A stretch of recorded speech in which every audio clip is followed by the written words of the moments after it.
Let's go live to Brazil, where we are being joined by the independent journalist Mike Fox.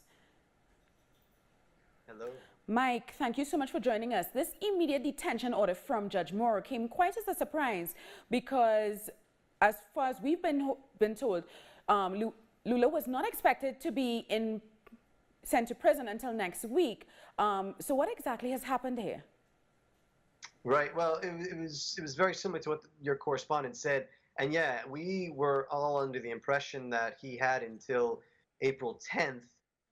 His defense team was going to deliver these resources, these kind of these smaller details within the judgment, and that was going to give him this extension until April 10th before, and then they would have to deliver that to Judge Sergio Moro. But obviously, we've seen that Judge Sergio Moro, he did not wait for that. And basically said, let's move this game along. Now, I don't know what would happen if his defense team delivered those papers regardless. Would that then stop Sergio Moro and put an injunction on Lula's necessity to arrive there tomorrow at 5 p.m.? I don't think so. I think that Sergio Moro's made his decision, and Lula's now going to have to appear there at 5 p.m. But so does Lula have any further options to have his imprisonment blocked or overturned? So it's a good question. And the other question is Lula gonna arrive? He's always complied by everything the courts have asked him to do. And that's been one of the main things that Lula has always said, that, you tell me where I have to go and I'm going to go because I'm innocent.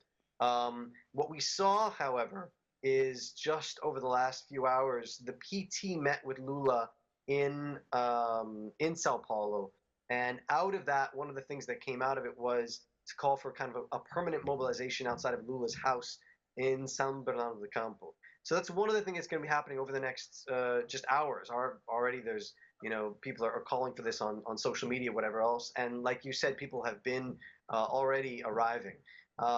So what does that mean? It's really hard to say. Does it mean that they're going to be defending Lula over the next 24 hours?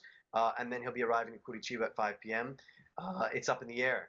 His defense obviously will be trying to bring appeals before the Supreme Federal Court, and the Supreme Court of Justice.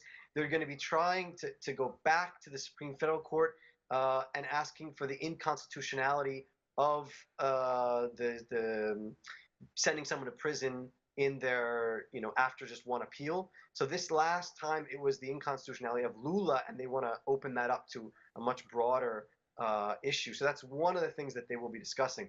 But regarding his prison tomorrow, things, we're going to see what this looks like in the coming hours. Now, what does this mean for his chances for running for president? The Workers' Party says he remains their candidate.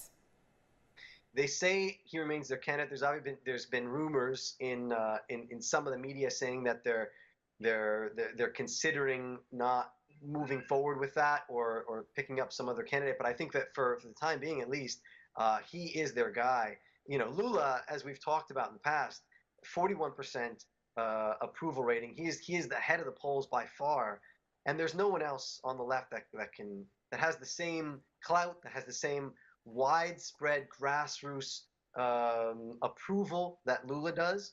And no, obviously, if he's sent to prison, it's not a good sign for his presidential run this year.